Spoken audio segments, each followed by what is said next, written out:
We are going to aware you about income inequality and poverty.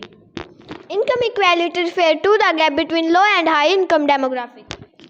Income inequality leads to political instability in a country. Income equality also causes a rise in crime rates and stunt economic growth in country. In India, 1% of demonstrations can roll the hearing away of 58% of mass population. Introducing a minimum wage policy will ensure to decrease income inequality and provide everyone with standard living. Sensitivity of poverty to growth is dependent on country income distribution.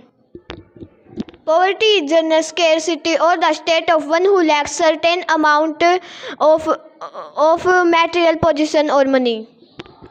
It is a multifaceted compact which includes social, economic, and political elements. Distribution of income has also impact rates growth with more equal ones. Even if benefit of growth are spread in society, highest inequality would result in the poor having a small share of interest due slowly down the poverty reduction. Education also affects income inequality issues. We have to solve this issue of income inequality to live a better and fair life. We hope you found the effect of income inequality and poverty.